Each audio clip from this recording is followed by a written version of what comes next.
નમસ્તે મિત્રો, હું છું નવરંગ સાયન અને સ્વાગત છે આપનું આમ ગુજરાતના અમેરિકા સ્પેશિયલ ન્યૂઝ બુલેટિનમાં. શનિવાર જૂન 27ના સમાચારોમાં જોઈશું શિકાગો રહેતા દીકરાને ત્યાં રહેવા ગયેલું એક સિનિયર સિટીઝન ગુજરાતી કપલ કેમ એક જ મહિનામાં અમેરિકાને રામ રામ કહી ઇન્ડિયા પાછું આવતું રહ્યું તેની વિગતો જાણીશું. ફ્લોરિડામાં ગુજરાતીના લિકર સ્ટોરમાં એવી તો કઈ ફાઇનાન્શિયલ ઇલીગલ એક્ટિવિટી ચાલતી હતી કે છેક 2022ના મામલામાં હવે તેમની ધરપકડ કરવામાં આવી તેની માહિતી, અને છેલ્લે એક એવા અનડોક્યુમેન્ટેડ ઇમિગ્રન્ટની વાત કે જે યુએસ સિટીઝન મહિલાને પરણીને ગ્રીન કાર્ડ માટે અપ્લાય કરી ચૂક્યો હોવા છતાંય આઈસ દ્વારા તેની ધરપકડ કરી છેલ્લા 6 મહિનાથી જેલમાં પૂરી રખાયો છે. અમેરિકા તો નરક છે અને કૂતરા જેવી જિંદગી જીવી હોય તો જ આ દેશમાં અવાય. આ શબ્દો છે માત્ર એક જ મહિનામાં યુએસથી પાછા આવી ગયેલા એક સિનિયર સિટીઝન ગુજરાતી કપલના, જે હવે ક્યારેય અમેરિકામાં પગ મૂકવા તૈયાર નથી. દીકરો ફેમિલી સાથે યુએસમાં સેટ થઈ જતા 70 વર્ષની આસપાસની ઉંમર ધરાવતું આ કપલ વિઝિટર વિઝા લઈને થોડા દિવસો માટે ત્યાં રહેવા માટે ગયું હતું, પણ માંડ એકાદ મહિનામાં જ આ પતિ પત્ની અમેરિકાની લાઈફસ્ટાઈલથી એટલા બધા ત્રાસી ગયા હતા કે તેમણે યુએસનો મુખ પડતો મૂકી ઇન્ડિયા પાછા આવી જવાનું નક્કી કરી લીધું. આ કપલનો દીકરો યુએસમાં ખૂબ જ સારી રીતે સેટલ થઈ ચૂક્યો છે અને તેની ઈચ્છા પેરેન્ટ્સને પણ કાયમ માટે પોતાની સાથે જ રાખવાની હતી, પણ જિંદગીના અંતિમ પડાવમાં પહોંચી ગયેલા આ પતિ પત્ની પોતાના છેલ્લા વર્ષો ઇન્ડિયામાં જ વિતાવવા માંગે છે. હાલ શિકાગોમાં રહેતા અને મે મહિનામાં જ પોતાના પેરેન્ટ્સને અમેરિકા બોલાવનારા આ યુવકે આમ ગુજરાત સાથે વાત કરતા જણાવ્યું હતું કે ફેમિલીના લગભગ તમામ લોકો અમેરિકા શિફ્ટ થઈ ગયા હોવાથી તેના પેરેન્ટ્સ ઇન્ડિયામાં એકલા જ રહે છે. તેમને હેલ્થના પણ અમુક ઇશ્યુઝ હોવાને કારણે જો તેમની તબિયત લથડે તો ગમે ત્યારે ઇન્ડિયા દોડવું પડે તેમ હોવાથી આખરે તેમને યુએસ બોલાવી લેવાનું નક્કી કરાયું હતું. જોકે પેરેન્ટ્સનો આગ્રહ હતો કે તેઓ સૌ પહેલાં વિઝિટર વિઝા પર આવશે અને જો અમેરિકામાં તેમને ફાવશે તો જ લાંબા સમય માટે રહેવાનો વિચાર કરશે. તેમને અમેરિકા જવાનું હતું તે વખતે ઈરાન વોરને કારણે 3 વાર તેમની ફ્લાઇટ પણ કેન્સલ થઈ હતી અને છેલ્લી ઘડીએ કન્ફર્મેશન મળતા તેઓ ફાઇનલી મે 2026માં અમેરિકા જવા નીકળ્યા હતા. યુએસ પહોંચ્યા બાદ દીકરાની સાથે સાથે કેટલાક દિવસો સુધી સંબંધીઓને ત્યાં પણ રોકાયા બાદ આ સિનિયર સિટીઝન કપલ અમેરિકાની લાઈફસ્ટાઈલથી એટલું બધું કંટાળી ગયું હતું કે દીકરા સાથે માંડ 15 દિવસ રોકાયા પછી તેમણે ઇન્ડિયા પાછા જવાની જીદ પકડી લીધી હતી. દીકરાએ તેમને 2-4 મહિના રોકાવા માટે ઘણો આગ્રહ કર્યો હતો, પરંતુ આખો દિવસ ઘરમાં ને ઘરમાં જ રહેવાનું જરા પણ પસંદ ન હોવાથી દીકરાની કોઈ વાત સાંભળ્યા વિના જ આ કપલ આખરે ઇન્ડિયા રિટર્ન થઈ ગયું હતું. જતાં જતાં તેમણે દીકરાને ત્યાં સુધી કહી દીધું હતું કે આખી જિંદગી ઇન્ડિયામાં જ કાઢી હોય તેવા સિનિયર સિટીઝન્સ માટે તો અમેરિકા નરક કહી શકાય તેવો દેશ છે. આ કપલે પોતાના દીકરાને એવું પણ જણાવ્યું હતું કે અમેરિકામાં કોઈને કોઈના માટે સમય જ નથી. બધાએ ઘડિયાળના કાંટે દોડતા રહે છે અને રાત દિવસ જોયા વિના કામ કરે છે કે પછી બહાર ફરે છે. જો દીકરા દીકરીને ઘરમાં જ મા બાપ સાથે ઘડીક બેસીને વાત કરવાનો સમય ના હોય તો અમેરિકામાં રહેવું સાવ નકામું છે. ઇન્ડિયામાં રોજ મંદિરે જતા અને બીજા કામોમાં સારો એવો સમય વિતાવતા આ કપલને અમેરિકામાં દરેક નાના મોટા કામ માટે દીકરા વહુ પર નિર્ભર રહેવું પડતું હતું, જે તેમને જરા પણ પસંદ નહોતું. અમેરિકામાં 1 મહિનાના સ્ટે દરમિયાન તેમને પોતાના જેવા ઘણા સિનિયર સિટીઝન મળ્યા હતા કે જે ગ્રીન કાર્ડ કે પછી સિટીઝનશીપ લઈને ફસાઈ ગયા હોવાની લાગણી અનુભવી રહ્યા હતા. સંતાનોના કહેવા પર ઇન્ડિયામાં જમીન મકાન વેચી દઈ અમેરિકા શિફ્ટ થઈ જતા ઘણા સિનિયર સિટીઝન્સ એવી સ્થિતિમાં આવી જતા હોય છે કે તેઓ ના તો અમેરિકામાં રહી શકે છે કે ના તો ઇન્ડિયા પાછા આવી શકે છે.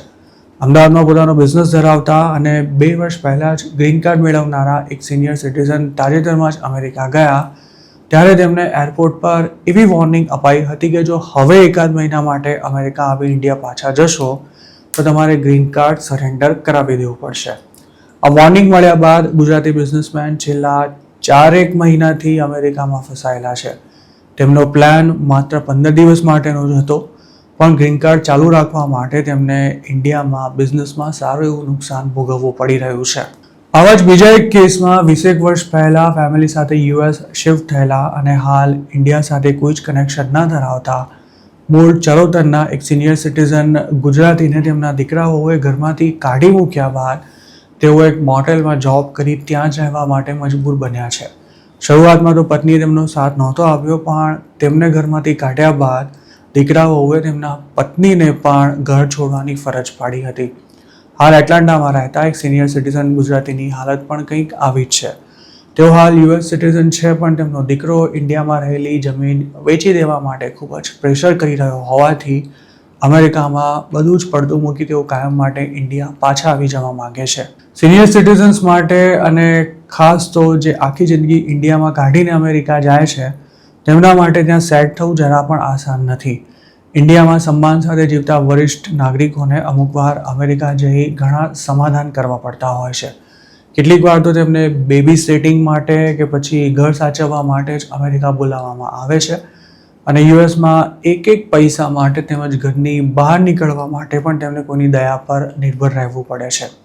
આવી સ્થિતિથી કંટાળી ગયેલા ઘણા લોકો અમેરિકાની સિટીઝનશિપ હોવા છતાં પણ ઇન્ડિયા પાછા આવી આરામની જિંદગી જીવી રહ્યા છે. શું આપને લાગે છે કે સિનિયર સિટીઝન્સ માટે અમેરિકામાં રહેવું મુશ્કેલ છે? આપના વિચારો કમેન્ટમાં ચોક્કસ જણાવજો.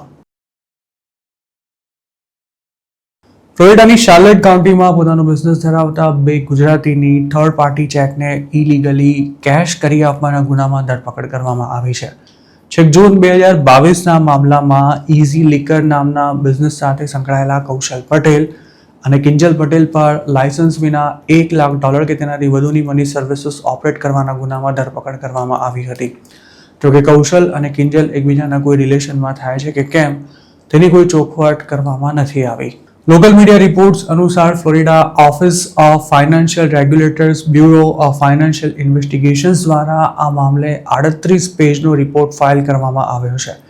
આ રિપોર્ટમાં જણાવાયા અનુસાર સ્ટોરના અગાઉના ઓનરે જુલાઈ 2021માં જ ચેક કેશિંગનું લાયસન્સ સરેન્ડર કરાવી દીધું હતું, જેના કારણે સ્ટોરને ખરીદનારા કિંજલ અને કૌશલ પણ $2,000થી વધુના થર્ડ પાર્ટી ચેકને કેશ કરી શકે તેમ નહોતા. જોકે તેમ છતાં પણ તેમણે આ બિઝનેસ ચાલુ રાખ્યો હતો. ઇન્વેસ્ટિગેશન રિપોર્ટમાં 2022માં કેશ કરવામાં આવેલા ચેક્સની વિગતો પણ આપવામાં આવી છે અને આ તમામ ચેક સ્ટોરના બિઝનેસ અકાઉન્ટમાં ડિપોઝિટ થયા હતા. પોતાની પાસે લાયસન્સ ન હોવા છતાં પણ કૌશલ અને કિંજલના સ્ટોરમાં ચેકને કેશ કરી આપવામાં આવે છે તેવું બોર્ડ પણ લગાવાયેલું હતું. લાંબી તપાસ બાદ આખરે સ્ટેટ એટર્ની ઓફિસ મારફતે આ બંનેની ધરપકડનું વોરંટ મેળવવામાં આવ્યું હતું. ગુરુવારના રોજ કિંજલ અને કૌશલની ધરપકડ કરી તેમને શાર્લેટ કાઉન્ટીની જેલમાં મોકલી દેવાયા હતા અને તેમનો $20,000 બોન્ડ પર છુટકારો થયો હતો.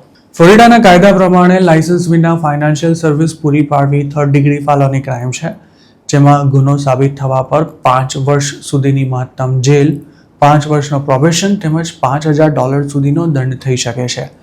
તેમાં જો ફેલોની ચાર્જ લગાવાય તે આરોપી અનડોક્યુમેન્ટેડ ઇમિગ્રન્ટ હોય તો ફ્લોરિડામાં તેની આઈસ દ્વારા પણ ધરપકડ કરી શકાય છે અને મામલો છેક ડિપોર્ટેશન સુધી પણ પહોંચી શકે છે.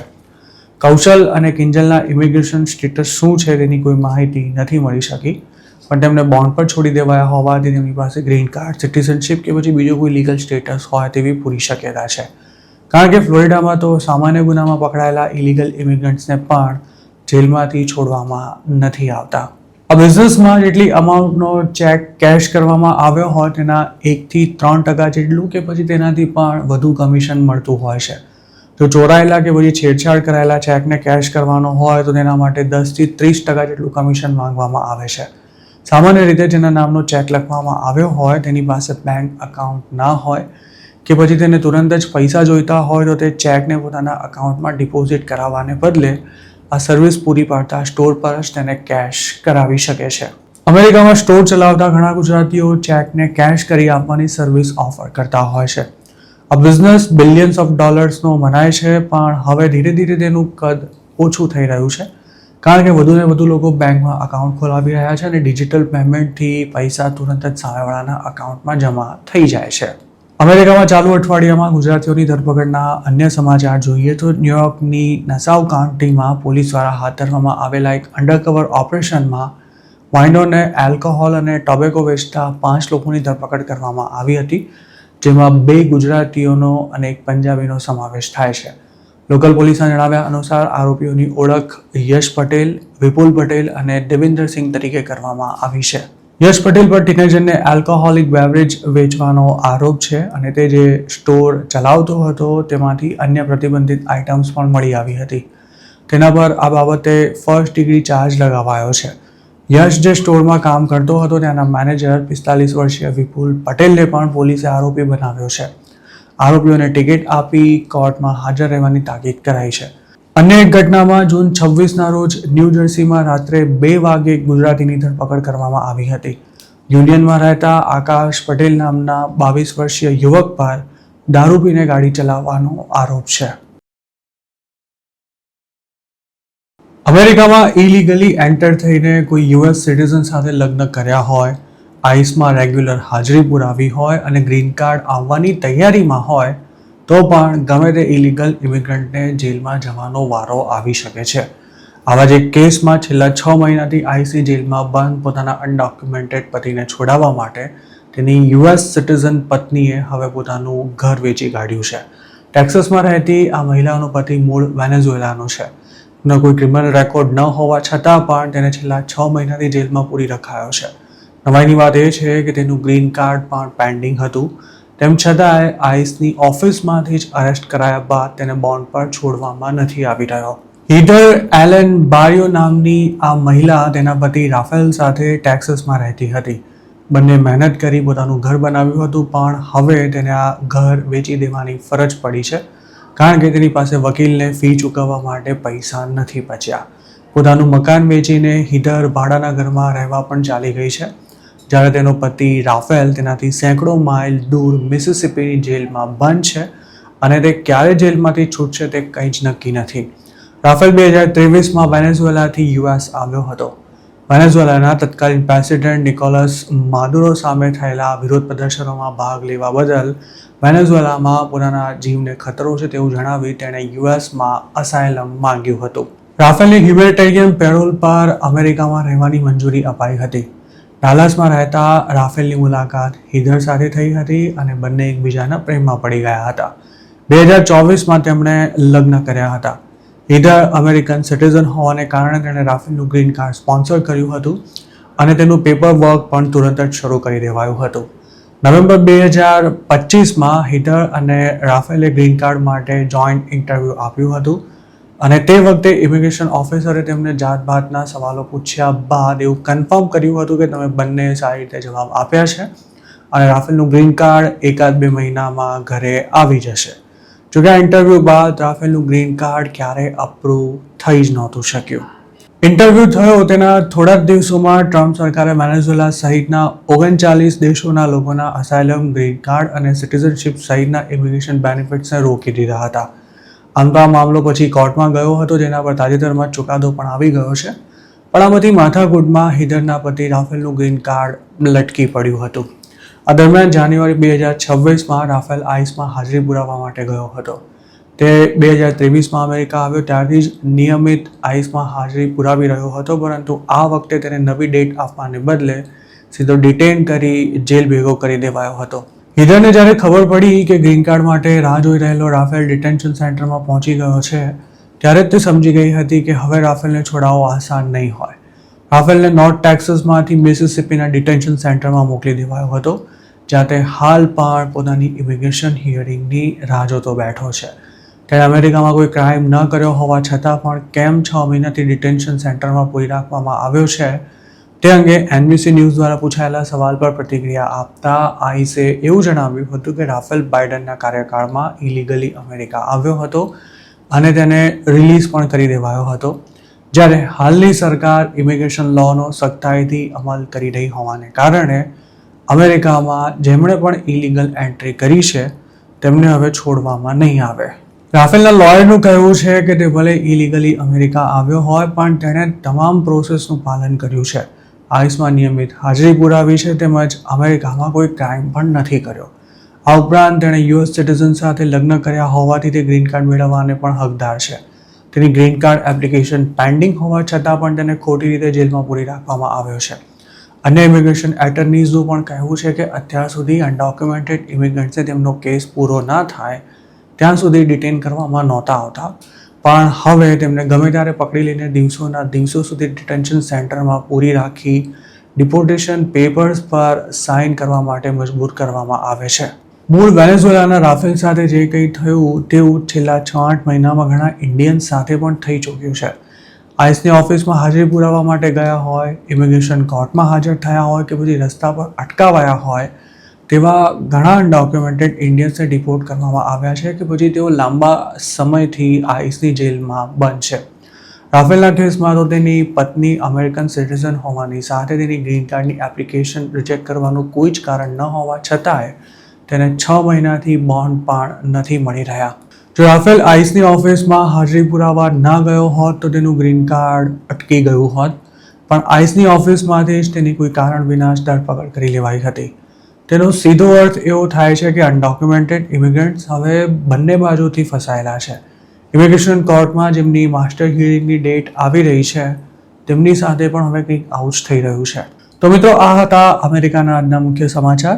આપને જો મારી રજૂઆત પસંદ આવી હોય તો આ વિડીયોને લાઇક અને શેર કરવાનું તેમજ આઈ એમ ગુજરાતની યુટ્યુબ ચેનલને સબસ્ક્રાઇબ કરવાનું ભૂલશો નહીં, કારણ કે માત્ર આ ચેનલ પર આપને મળશે અમેરિકામાં રહેતા ગુજરાતીઓ માટેના તમામ મહત્ત્વના સમાચાર, અને તે પણ આપની પોતાની ભાષામાં. આપ જો મારી સાથે કોઈ ટિપ શેર કરવા માંગતા હો તો હાલ સ્ક્રીન પર દેખાઈ રહેલા વોટ્સએપ નંબર પર પણ અમારો સંપર્ક કરી શકો છો. આપની ઓળખ ગુપ્ત રાખવામાં આવશે.